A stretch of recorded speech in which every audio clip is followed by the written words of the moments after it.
Muy bien, hermanos, buenos días a cada uno de ustedes. Vamos a empezar este tiempo del sermón de hoy. Quiero empezar citando una frase que tiempo atrás escuché. No me acuerdo exactamente cuándo fue, solo sé que alguien me lo comentó, porque justo esas veces estaba pasando ciertas dificultades con respecto a la vida cristiana. Y él dijo algo bien interesante cuando lo escuché, y eso es lo que quiero comentar. Dice así: la vida cristiana, cuando inicias, es fácil. Cuando vas avanzando, la vida cristiana se vuelve difícil. Pero si sigues avanzando, la vida cristiana es maravillosa. Cuando me dijeron eso, yo me identifiqué con la parte del medio, ¿no? La parte difícil. Porque sí, me acordaba que cuando inicié me parecía fácil, era sencillo para mí. Pero a medida que iba avanzando el camino, veía que había cosas muy difíciles. Y me gustaba pensar, ¿cuándo llegaré a ese momento donde será maravilloso? Porque ahorita me encuentro difícil. No sé si algunos de los que están escuchándonos están en alguno de esos tres niveles. No sé si estás en la parte fácil, donde estás nuevito en la fe, emocionado, o estás en la parte difícil, donde dices, qué difícil es. Leyendo o lo que vamos hoy día a aprender, hermanos, hay una palabra muy importante que debemos considerar, que es desierto. Desierto. La vida cristiana es como un desierto para los que consideran que es difícil. Es como un desierto donde no hay muchas cosas buenas y más bien lo que hay son cosas difíciles, donde es incluso difícil de sobrevivir. Ustedes pueden averiguar personas aventureras que tratan de sobrevivir en el desierto. Muchos no lo logran. Es muy difícil estar en un desierto. Y les digo esto, hermanos, porque nos vamos a acercar a un libro donde hay un pueblo que está en el desierto, en ese lugar difícil. Y en medio de ese desierto, en medio de esa dificultad, Dios le va a hablar al pueblo. Acompáñenme en el libro de Números, capítulo 1. No voy a leer todos los números, pero voy a leer hasta donde quiero que podamos poner atención. Dice así: habló Jehová a Moisés en el desierto. Vamos a orar. Padre amado, Padre celestial, nos acercamos delante de ti en este tiempo donde vamos a exponer tu palabra. Te ruego y te pido, Señor, tengas misericordia de nuestras vidas. Y te rogamos, abras nuestro entendimiento. Tú sabes cuán débil e incapaz soy, Señor. Y quiero que tu pueblo entienda tu palabra, se goce. Pero sé que no puedo hacerlo como hombre. Yo solo puedo llegar a sus oídos, Señor. Por eso te pido puedas utilizarme para que tú puedas llegar a sus corazones. Ayúdanos en este tiempo, Señor. Necesitamos tu gracia, porque te lo pedimos en el nombre de Cristo Jesús. Amén. Muy bien, hermanos. Antes de ir a explicar este libro, quisiera un poco comentarles a algunos que todavía no saben por qué estamos ahí en este libro. Tiempo atrás, primero voy a aclarar una cosa. El pastor Álvaro, que ustedes lo conocen, está exponiendo el libro o la carta a los romanos, ¿verdad? Él está exponiendo. Después de 3 domingos, hemos decidido con el pastor ir a la Biblia, toda la Biblia, dar panorama de toda la Biblia, ¿no? Libro por libro. No vamos a ir todo el libro, sino vamos a comentar partes esenciales de cada libro. Son 66 libros. Es decir, cada 3 domingos, el 4.º domingo, un libro de la Biblia vamos a meditar. ¿Por qué? Porque, hermanos, estamos convencidos de que para que los creyentes puedan crecer, necesitan conocer de manera específica la Biblia, como lo están haciendo con el pastor Álvaro, verso por verso, ¿no? Versículo a versículo, de manera específica, pero también necesitan tener un panorama general de la Biblia. Necesitan conocer todo el panorama general de la Biblia.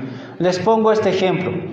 Si yo quiero conocer la ciudad de La Paz, una de las cosas que haría bien en hacer es subirme a la parte del alto y desde el alto tener un panorama general de toda la ciudad, de poder ver dónde está Miraflores, dónde está el Prado, dónde está Calacoto, Achumani. Desde arriba puedo ver el panorama general. Con ese panorama general yo puedo bajar y puedo ir de manera específica a Miraflores y conocer las calles, la plaza triangular, donde está el teleférico y así sucesivamente. O en el Prado, la Fuente, la plaza del Estudiante, de manera específica. Gracias a que puedo tener el panorama general, puedo comprender un poco más y conocer las cosas específicas de la ciudad. Así es con la Biblia. Conozco de manera general todos los libros de la Biblia y después me aventuro a uno de ellos, como en el caso de Romanos, verso por verso, con calma.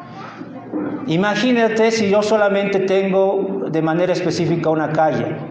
Yo solo conozco un lugar, me pierdo de mucho, me pierdo de otras calles, no voy a poder llegar. Necesito el panorama general. Por eso hay personas que muchas veces no entiendo la Biblia, no comprendo. Es porque te falta el panorama general. Y es el propósito, hermanos, de que a través de que hagamos este panorama general, animarte a ti a que leas la Biblia de principio a fin. Esa es otra de las razones por las cuales les animamos. Porque vemos que lastimosamente hay iglesias, no sé si llamarlas iglesias, que quieren que sus miembros estén en ignorancia, que no conozcan la Biblia. Tal punto que incluso ustedes saben, el pastor lo denuncia, ¿no? Te dicen, la letra mata, el espíritu vivifica, dándote a entender que no debes leer la Biblia, no debes estudiarla, no. O ser como los católicos romanos, donde no les enseñan la Biblia. No saben lo que dice la Biblia, no conocen de principio a fin la Biblia. Y yo les animo con estos sermones o esta exposición del panorama general de la Biblia, animarte, hermano, a que ya inicies de una vez por todas a leer la Biblia de principio a fin. Que cuando empieces a Génesis y llegues a Apocalipsis, vuelvas de nuevo a Génesis y continúes una y otra vez. Yo ya llevo muchas veces ya leído la Biblia y aún me falta mucho. Yo no sé cuánto, no sé cuánto el Señor me va a dar de vida y yo no sé cuántas veces me va a ayudar a poder leer la Biblia. Pero yo sé que nunca voy a terminar aprendiendo, pero por lo menos quiero conocer el panorama general de la Biblia. Y hemos empezado con Génesis, donde Génesis nos anima a no mirar atrás, a no mirar Egipto, sino a mirar adelante, camino hacia el Señor, porque somos propensos de estar en la vida cristiana a querer mirar atrás y querer volver. Y Génesis nos dice, no vayas a Egipto, no vayas. Y cada narrativa te está dando Moisés para que no vayas a Egipto, en el caso del pueblo de Israel. Y en nosotros es no ir al mundo, porque hay momentos en el que somos tentados a querer ir. De eso ayuda Génesis. Éxodo nos muestra la gran salvación que Dios hizo en nuestras vidas. Y que a través de esa salvación podemos ahora, por medio de eso, entender qué es lo que ha hecho Dios, poder servirle. Y Levítico nos enseña cómo tener comunión con Dios, con un Dios santo, un Dios que puede, si estamos delante de Él, podemos morir porque no somos santos. Y Él nos dice cómo podemos tener comunión con Él. Es a través de los sacrificios que vimos que es a través de Cristo en nuestro contexto actual. Y ahora nos estamos acercando a un libro, al cuarto libro, que es Números, panorama general de Números. Empecemos por qué tiene ese nombre. ¿Por qué se llama Números?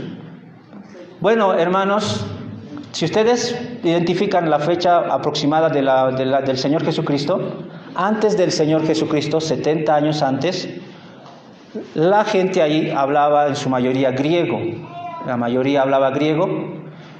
Los judíos sí hablaban hebreo, arameo, pero la mayoría hablaba griego. Entonces, ¿qué hicieron? Unas personas, los 70 se le llama, tradujeron la Biblia de hebreo al griego para el alcance de las personas en ese tiempo. Los que tradujeron la Biblia del hebreo al griego, del Antiguo Testamento, le pusieron como título Números. Números, porque hay números acá. Está el conteo de personas. Tiene sentido porque lo han hecho. Pero Antes de eso, para los judíos tenía otro nombre, el libro de Números. El número era Bemidbar en hebreo. Bemidbar. ¿Por qué Bemidbar? ¿Por qué? Porque es la primera palabra hebrea con la que empieza este libro y significa desierto o en el desierto. Miren, qué importante es, hermanos, considerar la primera palabra con la que empieza el libro. Los judíos así hacían. Con Génesis es lo mismo, ahí no hay variación. Es la misma palabra en hebreo, principio, lo mismo se mantiene. En Éxodo es Shemot, no es Éxodo, Shemot que significa nombre. Vayikra en el Levítico, que quiere decir, ya me estoy olvidando del Levítico, pero la palabra es Vayikra, no es como la que empieza Levítico en sí. ¿Por qué? Porque es la primera, ya me acordé, es habló Dios, eso es Vayikra, hablar. Entonces, aquí lo mismo, es la primera palabra con la que inicia Números, es Bemidbar, que es en el desierto. Es muy importante tomar en cuenta, hermanos, esto del desierto y todo lo que ha de narrar a continuación el libro de Números. Pero no descuiden esta palabra que es importante, desierto, que es un lugar en el cual se encontraba el pueblo, en un desierto, un lugar difícil. Y voy a dividir este panorama, hermanos, en dos partes. Uno, voy a dar razones para leer y estudiar el libro de Números. Razones les voy a dar. ¿Por qué razones debemos leer el libro de Números? Quiero darles razones. Y segundo, voy a dar datos generales del libro de Números. En esas dos partes vamos a dividir este sermón, este panorama general. ¿Por qué razón y cuáles son los datos? Razones. Primera razón por la cual deberíamos nosotros como pueblo leer y estudiar el libro de Números. Primera, porque muestra la realidad difícil de la vida cristiana. El libro de Números nos muestra cuán difícil es vivir la vida cristiana. En el caso de los judíos, el pueblo de Dios, vivir delante de Dios. Cuán difícil es. Están en un desierto. Y estamos en un contexto donde se presenta al cristiano light, ¿no? El cristiano donde es fácil, ligero. Donde más bien en vez de decirte que va a ser difícil, te dicen, no va a ser difícil. Si estás con Cristo, todo te va a ir bien. E incluso hay una secta que te dice, pare de sufrir. Te empiezan a hablar diciéndote que no sufras más, no deberías sufrir en este mundo. Pero la realidad que te muestra el libro de Números es que va a ser difícil. Estamos en un camino difícil, no es fácil. Estamos en un lugar donde hay enemigos. El pueblo de Israel tenía enemigos, que vamos a ver más adelante, pero es un lugar difícil. El desierto ya para ti, de manera literal, si uno se va al desierto, va a darse cuenta cuán difícil es sobrevivir ahí. Y eso es lo que representa la vida cristiana, este camino, hermanos, el camino de Dios. Es un camino difícil. Y si hay algún incrédulo acá, no te voy a decir que es fácil si vienes a Cristo. No te voy a engañar como están engañando a muchas personas, diciéndoles que va a ser fácil. No es fácil. Es un desierto al cual se te está invitando. Es un lugar difícil. Por esa razón el libro de Números nos ayuda a ser conscientes de esa realidad. Nos identificamos con este pueblo que estaba en el desierto.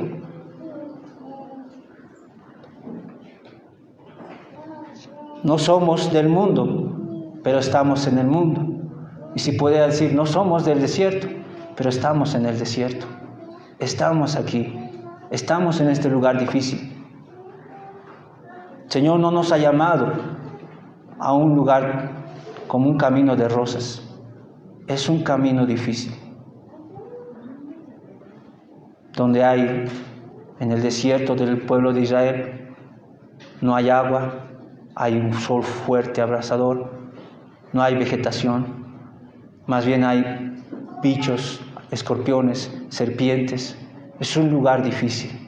Así es la vida cristiana, hermanos. Es así. También otra razón es, vemos la fe en acción en el libro de Números. La fe en acción. Porque es fácil decir yo tengo fe, Pero aquí en el libro de Números vas a ver la fe en acción, si realmente este pueblo que ha sido sacado de Egipto confía en Dios o no. Qué fácil es confiar en Dios cuando todo va bien. Qué difícil es confiar en Dios cuando todo es difícil. Donde no hay agua, donde todo está difícil, tienes tus hijos, no estás solo, tienes tu familia. Y tienes que confiar en Dios que Él va a proveer. El camino y la vida cristiana es así, hermanos. Ahorita tú dices, sí, es fácil. Es en las dificultades donde tu fe está en juego. Donde tú vas a poder ver qué han hecho estos hombres y mujeres aquí y tú te puedas identificar con ellos. Van a fracasar en muchos casos en este libro. Vas a ver cómo han fracasado en su confianza en Dios. Y tenían y si uno es razona, pareciera que tienen razón en poder incluso quejarse. Estamos en un desierto, nos vamos a morir, ¿qué vamos a hacer? A veces así como hombres decimos, Dios me dice que haga tal cosa, que sea fiel a mi esposa, que pueda instruir a mis hijos. Qué difícil es si tengo trabajo, no puedo trabajar, no puedo, me es difícil. Ahí es donde tu fe se ve en juego. Qué fácil es servir cuando tienes un trabajo bien acomodado. Y cuando no, ¿qué haces? Tu fe está en juego y eso es lo que nos muestra, la fe está en acción ahí. Hay triunfo por parte de algunos hombres que vemos ahí, como Josué y Caleb, pero también hay fracaso, hay queja, y pareciera que tienen razón en quejarse incluso por el lugar en el que se encuentran. Y a veces así nosotros nos quejamos, y en otras palabras estamos diciendo que no tenemos confianza. También este libro nos muestra el reconocimiento de Dios sobre su pueblo. Es decir, que Dios, al ver todos esos nombres que tú vas a ver en el libro de Números, estás viendo a Dios reconociendo a su pueblo, por sus nombres, por sus tribus. A veces uno se duerme, ¿no? Tantos nombres, tantos números ahí. Pero es una razón, es Dios reconociendo a esos hombres. Y eso es lo que ve en ti, Dios te reconoce. No eres alguien ajeno a Él. Él te reconoce, así como a este pueblo reconocía por sus nombres. Puedes entender también que Él te reconoce y sabe tu nombre, sabe quién eres. También muestra a los enemigos del pueblo. Muestra que el pueblo tiene enemigos. 3 enemigos para ser exactos. El desierto es su enemigo. Van a morir si sigue ahí. Es difícil el desierto, es un enemigo mortal. Los insectos, los bichos, las serpientes, el clima. Pero también hay enemigos externos, como Balac, que van a ver más adelante en el libro. Cómo que hace todo lo posible para destruir y para que maldigan al pueblo de Israel, para que muera. Enemigos que tiene el pueblo. Pero también enemigos dentro del mismo pueblo. Hombres que no quieren reconocer la autoridad de Moisés, que se niegan de Aarón, que murmuran contra Moisés, enemigos dentro. Y eso nos debe hacer entender, hermanos, que también nosotros tenemos enemigos. Satanás es el enemigo, como lo vemos en el sentido como de Balac, si podemos decir así, que siempre se empeña en hacer algo contra nosotros. Este mundo mismo conspira para que nosotros no crezcamos. Y también hay un enemigo dentro de nosotros, en nosotros mismos. Nosotros mismos somos los que nosotros nos boicoteamos.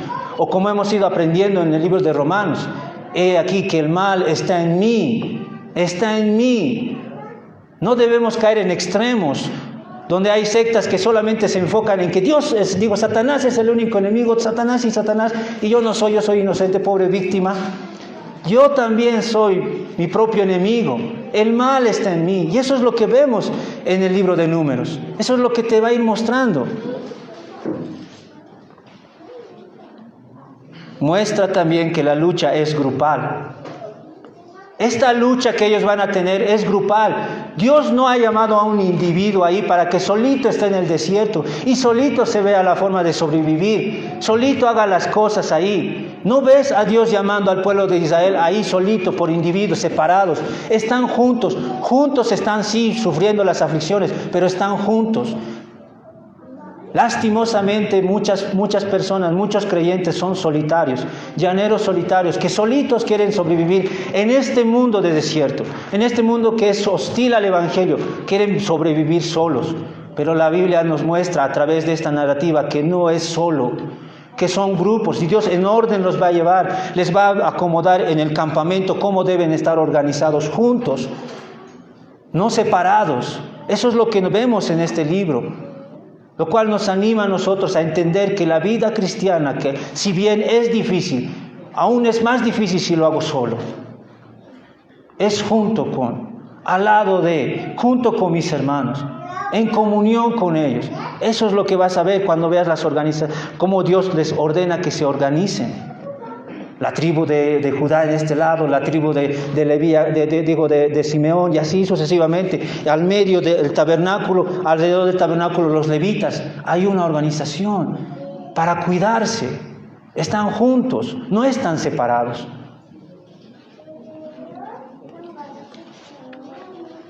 Muestra que no todos son de Él.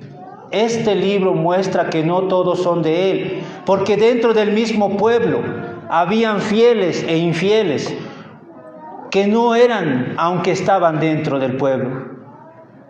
Así también como en nuestro caso. Aquí hay personas, podemos decir todos son creyentes, pero al mismo tiempo también debemos decir, puede que haya personas que no conocen al Señor, aún estando dentro. Eso es lo que vemos aquí. No todos son de Él. Si ustedes leen, por ejemplo, Judas 1:11, Judas 1:11, dice lo siguiente: ay de ellos, porque han caído en el camino de Caín y se lanzaron por el lucro del error de Balaam y perecieron en la contradicción de Coré. ¿Quién era Coré? Eso es lo que van a ver en la narrativa de Números. La vida de Coré, cómo se ha revelado, la rebelión de Coré, y Dios los destruyó. Esta narrativa nos muestra que hay incrédulos aún dentro de la iglesia que aparentan ser creyentes. Y es un momento en el cual debemos reflexionar cada vez que vayas a esas lecturas. De poder, en vez de mirar a otro, poder mirarte, ¿seré yo? Porque puede ser tu caso, aún estando aquí. Y este libro nos muestra esa realidad. No todos son de Él. Coré no era de Él, pero estaba con ellos. Estaba ahí junto con otros. Muestra que hay consecuencias por el pecado. Ellos pecaron, murmuraron contra Dios. Después de tantos favores que recibieron de parte de Dios, de haber sido sacados de Egipto con mano poderosa, en el desierto Dios les da su sombra de día y de noche también esa columna de fuego. Sus ropas no se desgastaban. Después de todo ellos murmuraban contra Él. ¿Será que Él me va a poder salvar? ¿Será que Él nos va a poder alimentar? Tentaron al Señor, pecaron contra Él y hubo consecuencias. Si bien van a ver una narrativa donde Moisés intercede por el pueblo, Dios mismo dice, están perdonados, sí, pero no van a entrar a Israel. No van a entrar a la tierra prometida. Hay consecuencias. Moisés mismo, un siervo de Dios, no va a entrar por su incredulidad. Aarón tampoco. Hay consecuencias. Sí, has pecado, Dios te perdona, pero hay consecuencias. Tú te das cuenta que como padre no has hecho lo que deberías hacer. Y Dios te perdona. Encuentras perdón en Él por no haber sido un buen padre, pero hay consecuencias que debes asumir. Padres que se dan cuenta y dicen, ya, ¿por qué no he corregido a mi hijo cuando era niño? Ahora entiendo. Y Dios te perdona, querido padre, madre, por eso. Pero vas a tener que asumir consecuencias por no haberle instruido desde pequeño. Gracias, dale a Dios si ahorita tú estás a tiempo, si tus niños son pequeños, puedes hacerlo. Si no lo haces, Dios te va a perdonar si es verdad, pero hay consecuencias. Y eso es lo que vemos en el libro de Números. Pecaron, Moisés intercedió, fueron perdonados, pero hubo consecuencias. No van a entrar. No van a entrar.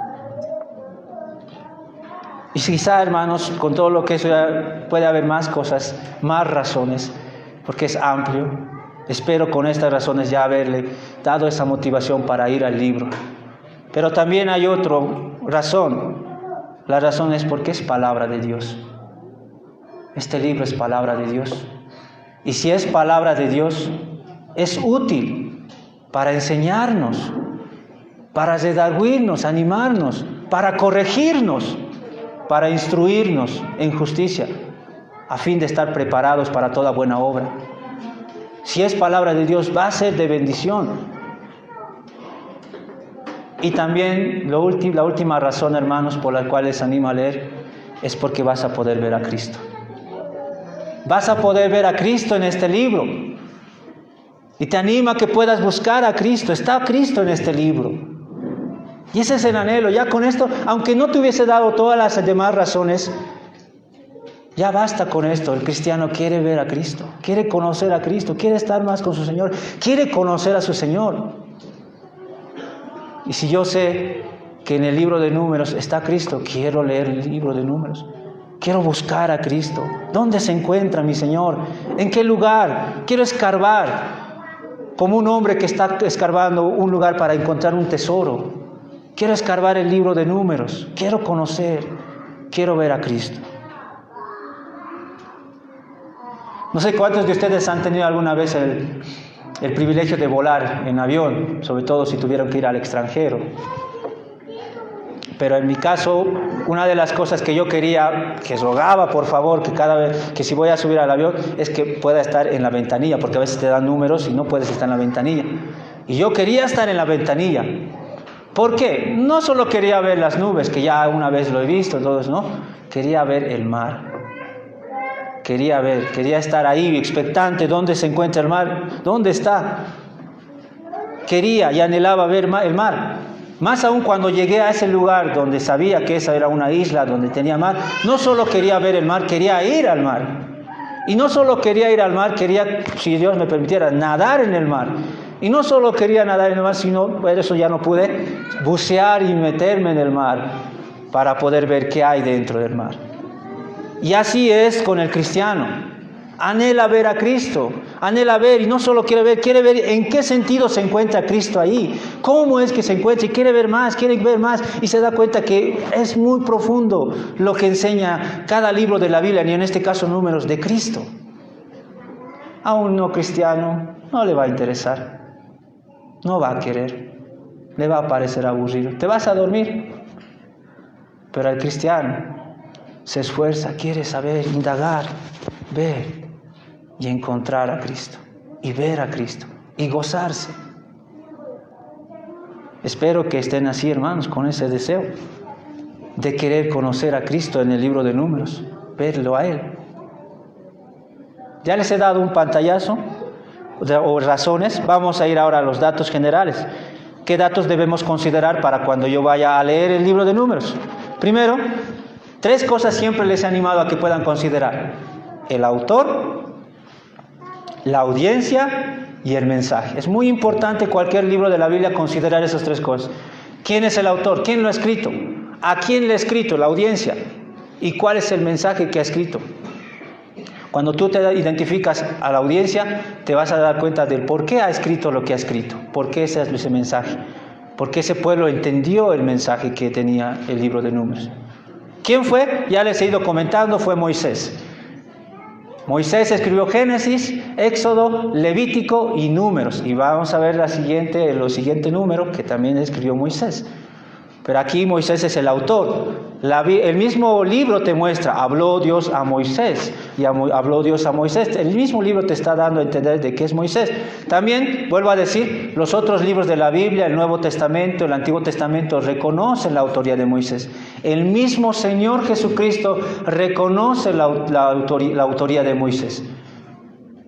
Cuando Cristo cita o dice, no dice, han visto Levítico o Números, Él dice, ¿han leído Moisés?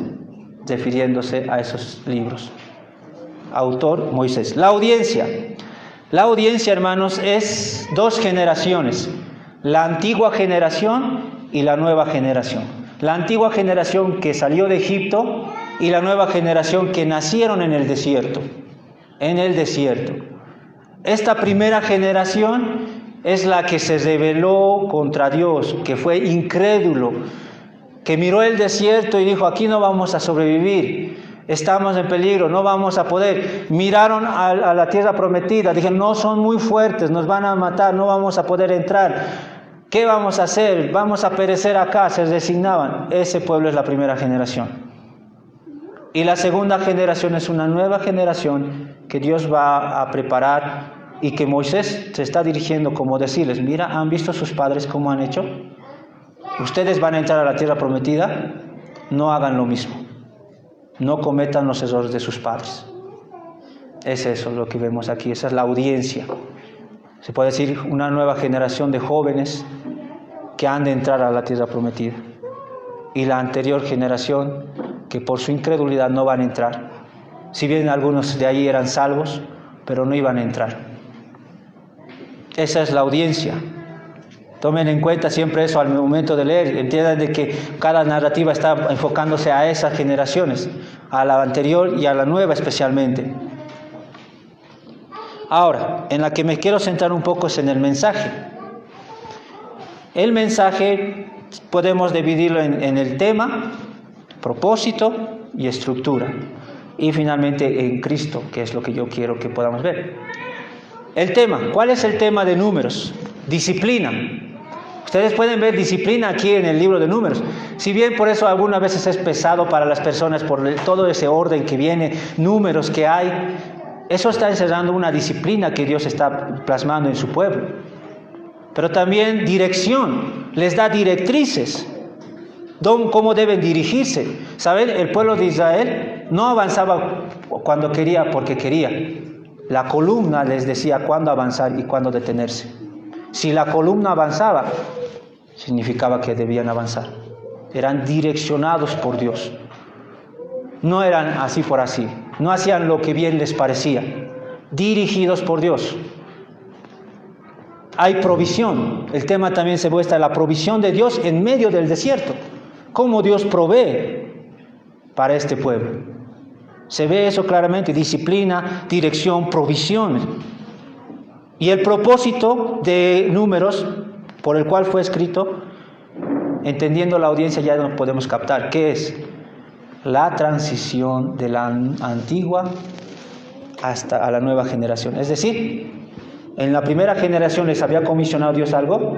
Como han fracasado, les ha delegado ahora a la nueva generación. Eso es lo que vemos, la transición. Ese es el propósito. Que la audiencia, la nueva generación que va a entrar a la tierra prometida, sepa lo que han hecho sus antecesores y no hagan lo mismo. Ese es el propósito.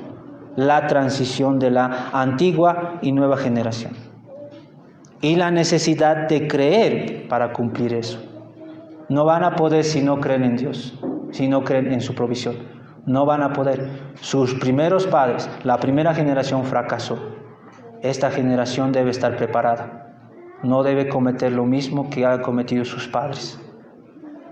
Y creo que podemos identificarlo, ¿no? Muchas veces los mismos padres les decimos a los hijos, ¿no? No cometas los mismos errores que yo. Yo no he hecho tal cosa, no ha pasado tal cosa conmigo, no quiero que pase eso contigo. De manera natural tenemos eso nosotros. Queremos transmitirles a nuestros hijos lo que nos ha pasado, la experiencia que hemos tenido y que no queremos que eso pase. Lastimosamente los hijos a veces no responden y cometen lo mismo, ¿no? Pero esa es la idea. Y el libro de Números, eso es lo que trata de, ese es su propósito. De delegar esa responsabilidad ahora a la nueva generación, teniendo en cuenta lo que han hecho sus antecesores. Alguien decía, con respecto a la historia, el que no conoce la historia está condenado a repetirla. Es una frase interesante. Si no conoces la historia, estás condenado a hacer lo mismo. Pero cuando tú conoces, puedes prevenir. Y eso es lo que está haciendo el libro de Números. Todas esas cosas terribles que ha hecho el pueblo, están para prevenir a la nueva generación. Y eso nos lleva también a nosotros, hermanos. Hemos leído el Corintios, si me acompañan, libro de Corintios capítulo 10. El libro de Corintios capítulo 10. Es el mismo, Pablo está citando números aquí, está narrando números, está dando una buena narrativa y estructura de números. En el versículo 6 del capítulo 10, mas estas cosas sucedieron como ejemplo para nosotros, para que no codiciemos cosas malas como ellos codiciaron, ni seáis idólatras como algunos de ellos, según está escrito, se sentó el pueblo a comer y a beber y se levantó a jugar, ni forniquemos como algunos de ellos, y así sucesivamente. Y el versículo 11 vuelve a decir, y estas cosas les acontecieron como ejemplo, para que no andemos y hagamos lo mismo. O sea, ese era el propósito para esa generación nueva, esa audiencia, y es también para nosotros, para la audiencia en la cual Pablo ahora se está refiriendo, y para nosotros también, hermanos. Es para conocer y ver, para prevenir los errores que ellos han cometido. Porque les aseguro que las luchas que ha tenido ese pueblo son las mismas luchas que tú tienes ahorita. Son las mismas. Y Dios se está anticipando para prevenir eso. Teniendo en cuenta ya eso, permítame un poquito la estructura. Se puede dividir en dos partes el libro de Números. Hay otros autores que pueden dividir de varias partes, hermanos, pero por lo menos considero y lo más opto para poder entender en dos partes. Primer censo y segundo censo. En esas son las divisiones. Primer censo, la primera generación que ha sido censada. Dios le habla en el desierto, a Moisés le dice, cuenta a los hijos de estos, varones de 20 años para arriba, cuéntalos, les da números de cuántos eran, les dice lo mismo de los levitas, les dice lo mismo de algunos otros, de otras personas, y da un número, el primer censo, el primer conteo. Censo quiere decir número, capitán, por eso de ahí viene el nombre de números. Números, censo, capitán, príncipe, división. Debe haber un grupo, el primer censo. Y el otro un grupo, el segundo censo. Tras el fracaso de la primera generación, Dios vuelve a llamar otro censo para la nueva generación que ahora va a entrar al pueblo, a la tierra prometida. El primer censo del capítulo 1 al 35. Ustedes pueden ver ahí. El segundo censo del capítulo 26 al 36, hasta finalizar. Ahora, el primer censo, ¿qué pasó? Dios los prepara, les da instrucciones. Después de eso, todo bien estaba, hermanos. Dios les prepara, bien ordenados, bien. Empieza después los pecados del pueblo. Te puedes sorprender, hermano, al poder ver, después de todo eso que ha hecho Dios de manera ordenada para ellos, cómo ellos de inmediato han empezado a pecar contra Dios. Pecado con esto, murmuración, nos va a matar de hambre, estamos aquí, vamos a perecer, vamos a morir, quejándose, poniendo excusas. Y eso es lo que hacemos nosotros. El libro de Números nos muestra la realidad que hay en nosotros mismos. Esos pecados que tú puedes ver ahí del pueblo son los mismos que tú eres propenso a cometer o estás cometiendo. Y por eso puedes identificarte con ellos. También ahí, después de los pecados del pueblo, hay enemigos. Es interesante en esto de enemigos cómo Dios les cuida a pesar de eso. Y ellos ni lo sabían. No sabían que Dios les estaba protegiendo. Había un rey malvado que quería llamar a un supuesto hombre de Dios para que maldiga al pueblo de Israel, porque sabía que si lo maldecía, ese pueblo iba a perecer. Y buscó todos los medios posibles para que ese profeta maldiga al pueblo de Israel. 3 veces les suplicó, les rogó. Ese hombre no lograba maldecir, más bien bendecía al pueblo de Israel. Y como no lograba, iba de nuevo, por favor, maldícenos a este lugar, y nada, y solo bendición, bendición. ¿Y saben lo que llama la atención de esa narrativa? Que el pueblo de Israel no sabe que Dios les está protegiendo. Dios está intercediendo, esos 2 hombres quieren maldecir, no pueden, y el pueblo está ahí normal, tranquilo. No saben que alguien está maldiciéndoles, o alguien está buscando su destrucción. No se dan cuenta. Y a veces así es con nosotros, hermanos. Dios ahorita te ha cuidado de muchas cosas que ni siquiera sabes. A veces uno se queja, ¿no? A veces me pasa a mí, pierdes un vuelo, pierdes un bus, pierdes algo y tú te quejas. ¿Cómo sabes que el Señor no te estaba protegiendo de algo? Eso es lo que vemos en esa narrativa también. Hay muchas cosas más, pero eso llama la atención. ¿Cómo Dios protegiéndole? Aún siendo infieles, aún habiendo hecho tal cosa, Y cómo Dios a nosotros, aún siendo infieles, aún siendo pecadores, o aún fallando, Él nos cuida. Cuida a su pueblo. Finalmente, esa narrativa nos muestra al pueblo pecando, fornicando, contra el pueblo, los jóvenes contra las mujeres moabitas, y también fornicando con los ídolos de los moabitas. Termina así. Y Dios llama a un segundo censo, y nuevamente a ellos los prepara, lo mismo, les da instrucciones. Y ahí termina casi, no nos dice qué va a pasar con ellos. ¿Obedecerán o no obedecerán? Eso lo vamos a saber en el libro de Jueces. Si ellos han cumplido o han fracasado. Pero la primera generación fracasó. Y si vemos a Cristo buscando, si les puedo ayudar un poquito a encontrar a Cristo, hermanos, ¿en qué sentido se encuentra? De manera independiente, o mejor dicho, dependiente el libro. ¿Ya se acuerdan que les dije de manera independiente? ¿A qué se refiere? Voy a explicar un poco eso. Dependiente me refiero a que el libro de Números depende del libro de Levítico, depende del libro de Éxodo, depende del libro de Génesis, y va a depender de los demás libros que vienen a continuación. Eso se llama dependencia, depende de ellos. Y Cristo está de manera dependiente. Desde Génesis, cuando Dios dice, va a venir el Mesías, prometiéndole a la mujer, de la simiente de la mujer va a venir alguien que va a pisar la cabeza de la serpiente, ahí está hablando de Cristo. Obviamente no sabemos su nombre, pero sabemos que alguien va a venir de la mujer, alguien va a venir a quitar esta situación. En el libro de Éxodo vemos cómo Dios, sabiendo de que en el libro de Génesis Dios va a preservar a Moisés y a la descendencia de Moisés, vemos en Éxodo cómo el rey de Egipto quiere destruir al pueblo de Israel y no puede lograrlo porque la descendencia Dios lo está cuidando, porque de ahí va a venir el Mesías. Vemos en Números, ellos van a morir por la presencia de Dios, por la santidad de Dios, están propensos a morir por su santidad. Y Dios les da instrucciones para que no mueran, porque si mueren, ¿de dónde va a venir el Mesías?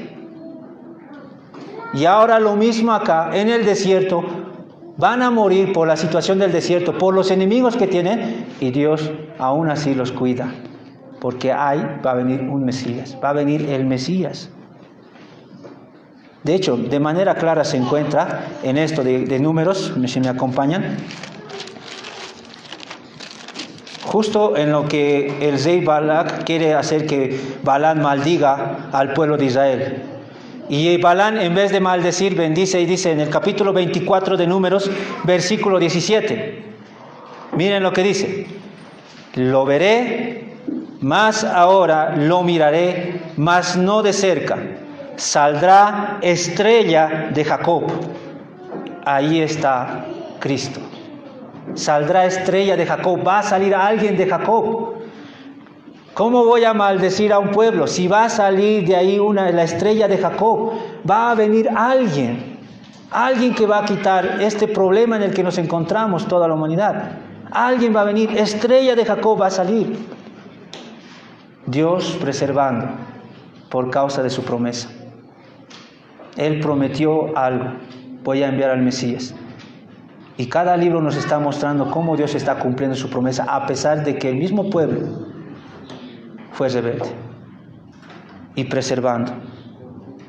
Ahora, de manera independiente, me refiero, digamos, de que el libro, si bien depende de los demás libros, también de manera independiente nos muestra cosas que solo el libro de Números nos da. No hay otras narrativas de Cristo. Por ejemplo, la roca. Aquí se narra la roca. Cristo es la roca, lo que posteriormente Pablo nos dice, ¿no? Era la roca. De esa roca salió agua que sació la sed del pueblo. El pueblo estaba sediento, iban a morir, y de la roca salió el agua. Y eso es Cristo. Vamos a morir por causa de nuestros pecados, pero es por Cristo que podemos ser salvos. Cristo está ahí, pero también está en la serpiente de bronce, que van a ir en esa narrativa de la serpiente de bronce. Es muy hermosa esa narrativa. encierra todo lo que es el mismo evangelio en la narrativa de la serpiente de bronce. Es más, el mismo Señor Jesucristo en Juan, en el capítulo 3, van a hablar y comentar sobre la serpiente de bronce. ¿Qué pasó? A ver, un pequeño adelanto, hermanos, porque realmente a mí me apasiona esta narrativa de la serpiente de bronce. El pueblo murmura nuevamente contra Dios, se queja contra Dios por el maná que han recibido, este pan tan blanco, tan pesado, dicen, porque Dios les estaba alimentando con eso. Se quejan después de ser alimentados, pecan contra Dios, y Dios, ¿qué hace? Envía serpientes. Él es el que envía a las serpientes mortales. Y están mordiendo al pueblo y están siendo envenenados y muriendo. El pueblo se da cuenta que ha pecado contra Dios. ¿Qué podemos hacer? Y Dios le dice, ¿saben qué? Coloquen una serpiente de bronce en una parte alta de una montaña, donde el pueblo que ha de mirar a esa serpiente, cualquiera que mire a esa serpiente ha de ser curado de su herida mortal, del veneno mortal. Solo tenían que mirar. Y era interesante, hermanos, porque esa serpiente, primero una serpiente, animal inmundo, colgado ahí, era terrible, o sea, era indignante. ¿Cómo vamos a hacer eso? Pero era la única forma. Tenían que hacer eso. No era así nomás esa serpiente. Los judíos entendían que era un animal inmundo. ¿Cómo un animal va a poder, por medio de esa de bronce, poder salvarnos? Quizá algunos dudaban de mirar a la serpiente, pero Dios les decía, miren y se sanarán. Y vemos más adelante a Cristo usando mismo eso. De decir, cuando Nicodemo decía, ¿cómo puedo ser salvo? Y Cristo utiliza esa narrativa, la serpiente de bronce, que así como tú o aquellos hombres tenían que mirar para ser sanados, así tú solo tienes que mirarme a mí y ser salvo. Creer en mí, cree en Él. Eso es lo que le estaba diciendo, solo tienes que creer en mí. ¿Se dan cuenta? La fe es como mirar. Solo tienes que mirar a Cristo y basta. Así como mirar a la serpiente. Mirar el madero, el lugar de maldición, donde Cristo se hizo maldición por causa de nosotros. Y ser salvo. Y vemos a Cristo ahí. Bueno, hermanos, espero ya haberles dado todas las razones para que puedan ir al libro de Números, como familia, como individuos. Bueno, vamos a concluir entonces, hermanos. Hemos hablado acerca de razones para poder leer y estudiar el libro de Números. Les he dado razones, les he dado los datos generales del libro de Números.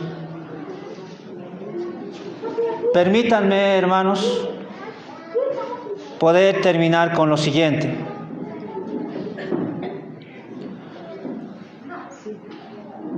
Recientemente vi, no sé si era documental, pero el muchacho lo hacía como si fuera documental. Era alguien que por medio del YouTube se grabó de algo bien interesante.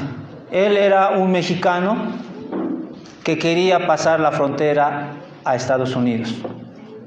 Y él comentaba su experiencia de cómo es pasar eso, el desierto de Arizona. Él comenta y dice, los que quieren pasar a Estados Unidos para estar en esa tierra, tenemos que ir a un lugar, altar, se llama un lugar altar divina. Ahí se reúnen todos los que van a ir, donde se provisionan. Y hacen lo posible para entrar por el desierto de Arizona. Y él comenta, es terrible el lugar, es muy difícil, hace mucho calor y en la noche hace mucho frío.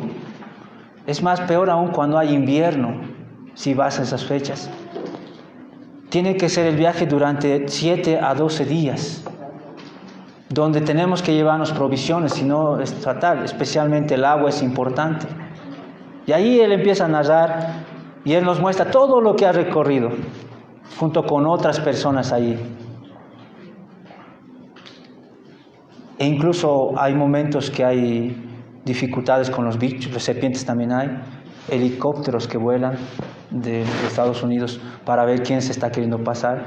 Se esconden, llevan camuflaje para no ser vistos, se esconden. En una de esas muestra cómo a unos les han atrapado Se muestran incluso cómo esposados se están yendo mientras él está grabándose. Cómo a pesar de eso seguían intentando tratar de pasar el desierto, si bien era difícil. ¿Para qué? ¿Por qué? ¿Por qué hacían eso? ¿Cuál era lo que les movía a hacer eso, a pasar por ese desierto, a pasar por esas dificultades? Porque hasta entre ellos mismos había dificultades. ¿Por qué querían pasar? Porque ellos entendían que estar allí en Estados Unidos iban a tener una vida mejor. Querían estar allí porque era mucho mejor que su país, aún arriesgándose.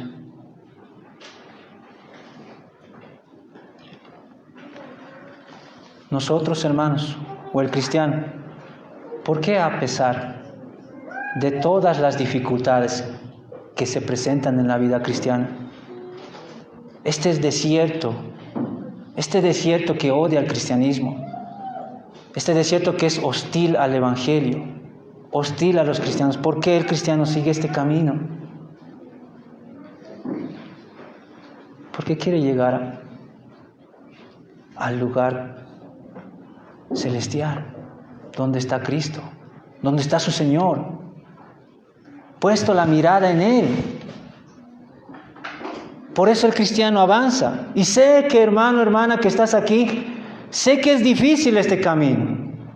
Qué difícil es ser esposo o padre bíblico cuando este desierto te quita el tiempo, dándote trabajos que te impiden pasar el tiempo con tu familia.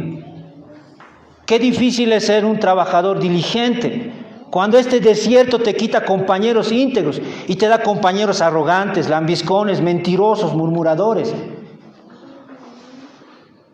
Qué difícil es buscar trabajo cuando este desierto te quita el buen horario y te ofrece uno que no te permite cumplir con el día del Señor.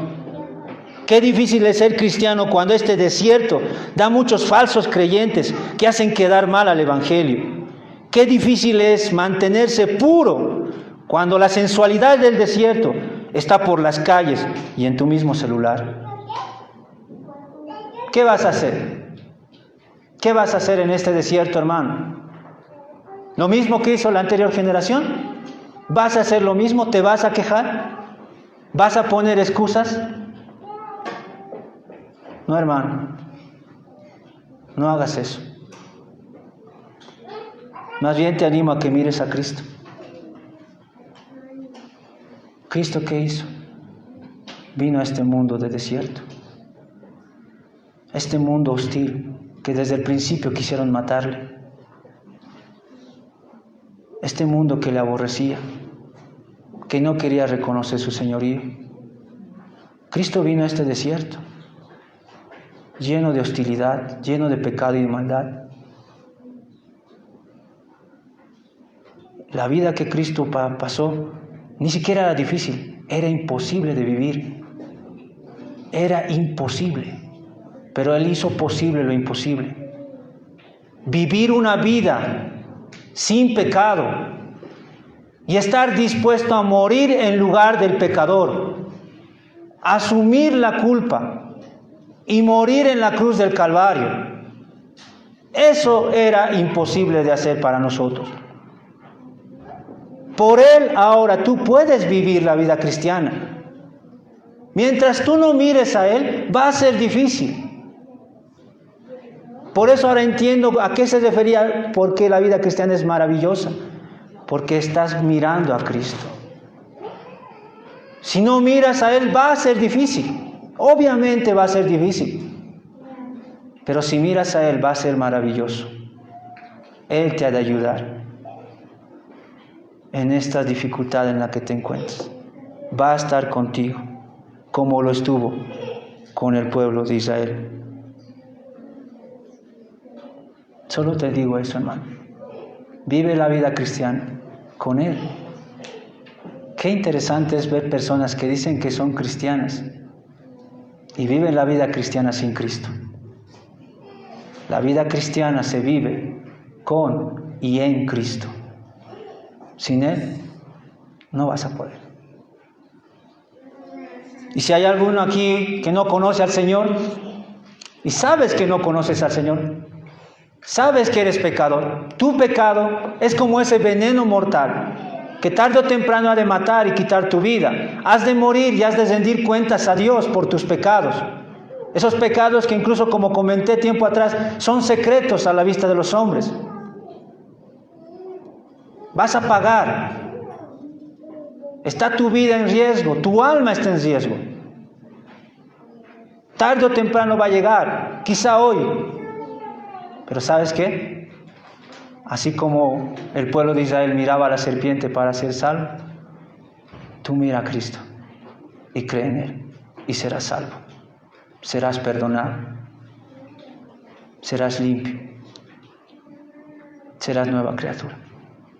Y te unirás a este grupo de creyentes que, si bien están en el desierto, están viviendo en medio del desierto, mirando a Cristo, para un día entrar a la tierra prometida y estar con su Señor para siempre. Vamos a orar. Padre amado, gracias te damos por el libro de Números, un libro que has dejado a tu pueblo, un libro que nos es de mucha ayuda hoy en día a nosotros, Señor. Hay muchas cosas por las cuales ha pasado el pueblo de Israel, por las cuales también nosotros pasamos. Si bien no estamos en un desierto, el desierto que el cual pasamos, Señor, es este mundo que es hostil a tu palabra, al Evangelio, que no nos deja muchas veces servirte. Pero ayúdanos, Señor, así como estuviste con el pueblo. Ayúdanos, Señor, a servirte, a honrarte, a confiar en ti en medio de las dificultades, a mirarte a ti, Señor Jesucristo. Tú realmente sufriste un desierto terrible y hoy por ti podemos servirte y poder estar aún en medio de las dificultades. Ayúdanos, Señor, porque queremos vivir esta vida cristiana, que es difícil, y poder decir, qué maravilloso es estar con Cristo, estar contigo en medio de las dificultades. Te ruego también por aquellos que no te conocen, puedas acercarte a sus vidas, que ellos puedan ver la terrible condición en la que se encuentran por causa de sus pecados y puedan encontrar el perdón al mirar a tu Hijo Jesucristo. Todo esto te lo pido, Padre, en el nombre maravilloso de Cristo Jesús. Amén.